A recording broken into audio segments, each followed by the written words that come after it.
Welcome back. President Trump had a meeting with Scam Madani and put him in his place. Here you go, Mom Dumb, a communist mayor who can't explain how he's going to pay a single promise he ran on, and y'all still voted for him. So here we get to the video, shall we? Let's get into it. Hi, this guy cannot explain how he gonna do any of the things he ran on, and y'all fools voted for him. New York, I'm praying for y'all. My administration would be Donald Trump's worst nightmare. I have many disagreements with the president, and I believe that we should be relentless and pursue all avenues and all meetings that could make our city affordable for every single New Yorker. I intend to make it clear to President Trump that I will work with him on any agenda that benefits New Yorkers. Are you affirming that you think President Trump is a fascist? I've spoken about... That's okay, you can just say Okay. yes. Okay. It's easier. It's easier than explaining it. I don't mind. Brother, the plan is very simple. You either can do it or you cannot do it. Everything that I've done in my life, this is why I know this guy's these people are frauds. Like and subscribe to the channel, hit the bell to get notifications. Anytime I go live and make a video, make sure you subscribe to my Tatum Show channel, which is where we do all of our long form content. This channel is for the short form content, depending on which one you're watching. Make sure you subscribe to the Substack as well. Let's get into this. Now we gotta talk about Mamdani. This guy here, I said this, I was just in New York. It's gonna go one of two ways. He's gonna either be a radical nut job, and I want y'all to comment in the comment section and let me know what you think, which way you think he's gonna go. A, he's gonna be a communist nut job while running for office. Now that he's elected, he's gonna calm down. He's gonna be reasonable. He's gonna be measured. He's gonna do all the right things, and he's gonna be in there forever. B, he's a nut job when he ran, and he's gonna be even nuttier. As the mayor of New York, he's going to be worse. It's going to be the worst thing we've ever experienced. Which one do you think is going to happen? A or B? Let's get to a few clips because apparently he's going to go to the White House, which was suggested by somebody that said the same thing I said. Is if he's going, he could end up getting himself in a position to do, I guess you would say, really well for New York by doing none of the stuff he said he's gonna do, right? I mean, it's sad when doing well is doing nothing. So if he absolutely do nothing he said he's gonna do, and New York is run exactly like it's run, people are gonna view that as a victory because you're looking at communism versus the state of New York, how it already exists. And meeting with Donald Trump and saying, what can we do to work together is the right move for him. As you guys know, it's holiday season and a lot of people are very difficult to shop for. And so sometimes we say, let's buy people what they want, but a lot of times you need to buy them what they need. I have the perfect gift for you. The ColdPure water purifier system is absolutely incredible. I love it so much. I have one here at the headquarters. I have one in my house for my family. And also, somebody that followed me, and you know who you are, said that they were on a fixed income. They really wanted a ColdPure machine. I love the system so much. I bought them one and sent it to them. Not everybody can ask me for one, but it was on my heart, so I sent it to them because I love it so much. The crazy good thing about the ColdPure machine is that you can choose the temperature, hot, cold, whatever, push of a button. You can choose how much water you want to put in, 16 ounces or whatever the case may be, because you want to mix a product good. You can push a button. It tastes good. The purification is great. No install bull crap. All you do is sit it on the countertop, you plug it in, put some water in it, it's ready to go. Now this is the most important part. ColdPure is lab certified to remove up to 99.9% of contaminants from your water, including PFAS, pharmaceuticals, fluoride, lead, and arsenic. This is the cleanest water that you can get in your home. So if you want a gift for your loved ones, one that they actually use and that they actually need, I highly recommend ColdPure. Because I partner with them, I can get you a special deal for $250 off on a holiday discount with my link. All you gotta do is go to coldpure.com/Tatum. Do not wait. You got to get you one now before the sale ends. Again, my link is coldpure.com/Tatum. Roll the clip. President Trump taking to social media on Truth Social to post about this meeting and using one of his standby tactics, which is some name calling, saying that he is about to take a meeting with communist Mayor Zoran Mamdani in the Oval Office. But Mamdani, for his part, staying on message.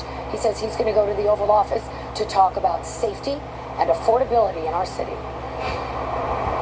Mayor-elect Zoran Mamdani set to meet with the president tomorrow to talk about his priorities for New Yorkers, announcing he'll focus on 3 pillars for the city: public safety, economic security, and the affordability agenda that over 1 million New Yorkers voted for. His focus on public safety comes as he announces the continuation of Public Commissioner Jessica Tisch in the job of top cop, the two making their first public appearance since that agreement, with Tisch taking Mamdani on a tour of the NYPD Memorial for Fallen Officers. Mamdani addressing safety in an exclusive interview with Pix 11's Dan Manarino, lauding Tisch for achieving historic drops in crime and addressing the number of cops in the city. I've said time and again that the amount that we had budgeted through the course of this campaign, that's the amount that we need in New York City. And frankly, the issue that we're facing is not the question of how many more officers we'll hire, but as you've said, how many officers we'll be able to keep. While also insisting the city needs to do the work on homelessness and mental health, not officers. The other big agenda item, affordability, vowing he will freeze rents on day one for 2 million rent-stabilized New Yorkers, while conceding fast and free buses and free childcare will take time to achieve, promising, though, it will be done. Freezing rents is insane. I heard people describe what freezing rent has done to the housing market there, the rental market there. It's insane. If you freeze the rent, the landlord is not going to do landlord improvements. You're going to have a place that's been the same for 40 years. And then if things are going to break down, they're not going to fix it. Because you can freeze the rent, but their cost doesn't freeze. Stuff gets more expensive every year, but you're going to freeze the rent. So the people who own, and then you're going to have people sell their property and just or abandon it. They can abandon it and go bankrupt, move out of the city. These people have nowhere to live. And it's crazy to me to think that makes sense. There's got to be a sensible approach to this. A sensible approach to this. There has to be a way that you say, yeah, you can continue to raise the rent, but then there's obligations for you to actually improve the living arrangements or the living conditions of the actual property that you own. So you can raise the rent, but you got to improve things. But instead they go, freeze the rent, improve nothing. When things break down, you got to wait 2 months to get it fixed. Your apartment break down, who cares? The owner ain't got the money. Their revenue ain't growing. And they're going to do something else with their money. But that makes sense to nobody. Okay, let's get to some of the stuff he said. They asked him, how you going to pay for the buses? And people so stupid. They just vote for people because they are good talkers. Like this explanation is not sufficient. Roll the clip. And the other, when you're talking about fast and free buses and you're meeting with the governor, I've heard you talk about many times that you don't want to take money away from the MTA. Mm-hmm. You want to put money back in. It's something that she agrees with, right? You don't want to take away money from the MTA. How are you getting that money, the $700 million to make the buses free, into the MTA if she's not for raising taxes? You know, I think that the two clearest ways to raise that money is through the raising of the state's corporate tax to match that of New Jersey. I think that a lot of this is still a case to be made. Whether it's the corporate tax or whether it's the personal income tax on those who make more than $1 million a year or more, I think that these are the clearest ways. I've also said that if there are other ways to raise this funding, the most important fact is that we fund it, not the question of how we do it, but that we do it. Man, if I could say that every time my wife asks me something, you know, it's like my wife say, Brandon, how you gonna afford to do that? Baby, it's not a question of how, it's that I need to afford it. Okay? Hey, baby, I'm gonna go buy a cigar lounge because I just want a cigar lounge because I think it's better for my mental health for me to own a cigar lounge. And my wife say, now how you gonna buy a cigar lounge? Baby, it's not about how I'm gonna get the money to do it. It's that I need to do it. It's still a conversation to be had with the bank said no. Well, it's a conversation that needs to be had, right? I need to do it. I don't know how I'm gonna do it. It don't matter how I'm gonna do it. It's like, you know how silly that is? Brother, the plan is very simple. You either can do it or you cannot do it. Everything that I've done in my life, this is why I know these guys these people are frauds. Everything I've done in my life. Now, there may be a strategic plan to say, I don't know how I'm gonna get the money, but I have a plan, right? I don't know if this is gonna work, but one of these are gonna work, and I have a plan to do all 5 of them. You don't go say, I can't even give you an alternative to say I'm going to do it that way. For instance, when I got this building, at first, and I had the finance to do it, I think because I was young business, I don't know, because maybe they thought it was a risk. We had a 5-year deal here. And at first they told me no. I'm not looking in the mirror and saying, I don't know how I'm gonna get it, I just know I need to get it. It's like, no, I got the money to do it. I just need to have a conversation with them, have somebody else, one of my mentors, talk to somebody high up in the company, and they may understand this a little better. Or we can work with securing money down and different things like that. So there's different options to do to get to a point. But when you don't have any plan at all, you have nothing to say. Let's get to the next clip. Clip 603. I think that people are going to look at it and say, well, how can you get to those positive outcomes of public safety if you disagree on things like the strategic response group? She wants to keep it, you want to get rid of it. Where did you land on that? You know, I continue to have my concerns around strategic response group because there are concerns around the fact of whether we can ensure that we're not only protecting New Yorkers, but also New Yorkers' ability to exercise their First Amendment rights. And I see with the commissioner a shared belief in the importance of that exercise, as well as being able to protect New Yorkers. And I think when you look at No Kings, the protest where we had tens of thousands of New Yorkers come out in the streets and voice their displeasure with the federal administration that has been going after them time and time again, we saw that that was not only an exercise of their First Amendment rights, but also something that they were able to do safely. Now, this is fitting. While we're talking about public safety, right? We hear the sirens going. So just to stay on that for a moment, the strategic response group, is it going away, or was that a negotiation that she wanted to keep it? No, I've made clear my concerns. I don't think that the NYPD strategic response group should be how we respond to protests, and that's something that we'll be following through. So it's going away. Now, I want to clarify something for you guys, or at least let you know what it is. When you talk about the strategic response team, right? And I met a guy that was on this team in New York. I had to go and look it up to verify what I was talking about. The SRG is a specialized unit within the New York Police Department tasked with rapid response to citywide mobilization, civil disorder, major events, situations that require elevated police response. Now, this is like the SWAT team, but they do more stuff, right? Vehicle accidents, fires, all kind of stuff. This response team responds to all of that. And so this is like the SWAT team. These are the trained people. These are individuals that can combat violence and do other things like that. It's a response team. They should call it SWAT, but they don't call it SWAT.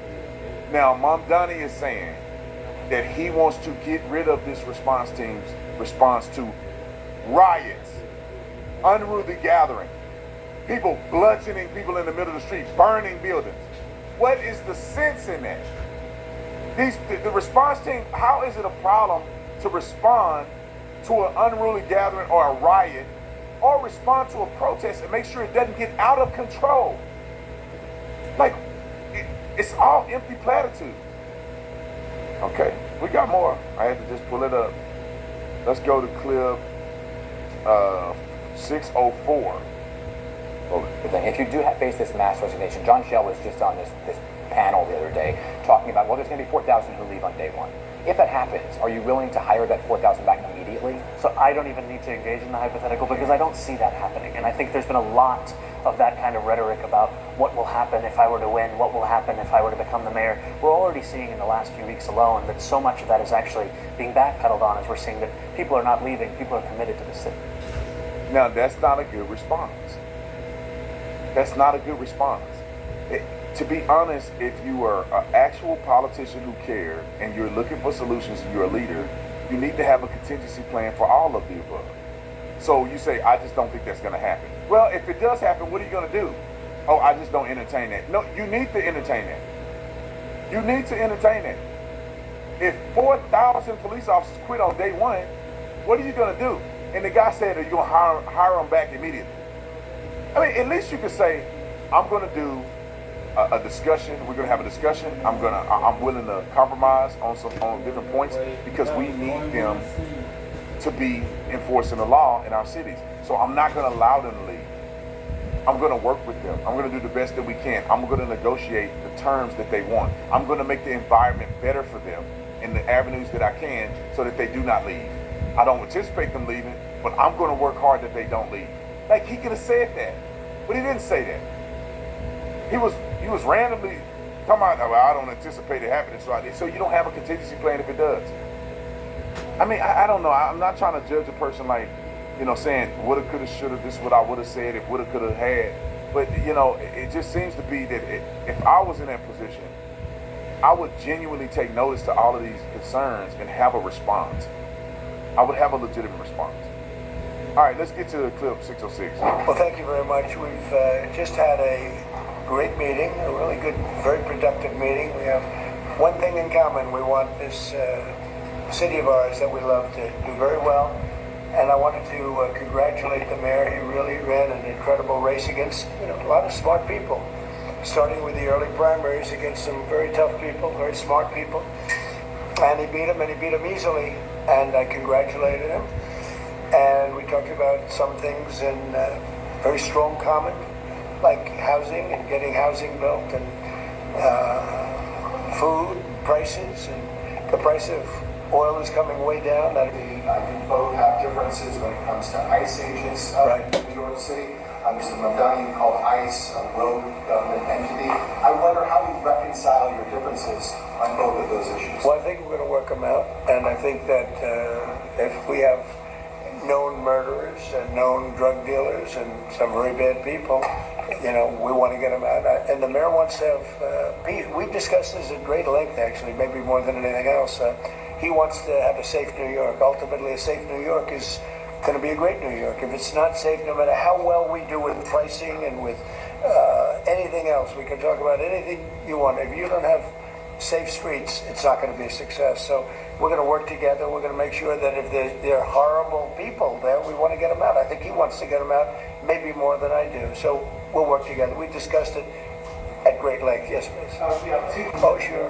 Oh, I would do that. Absolutely. And if the mayor would like to be here for that meeting, because I know he feels very strongly. I think you feel very, very strongly about peace in the Middle East. We desperately want it, and that's something that I shared with the president, that when I spoke to New Yorkers who had voted for the president last November on Hillside Avenue and Fordham Road, I asked them why. I heard again and again two major reasons. One was that they wanted an end to forever wars. They wanted an end to the taxpayer dollars we had funding violations of human rights.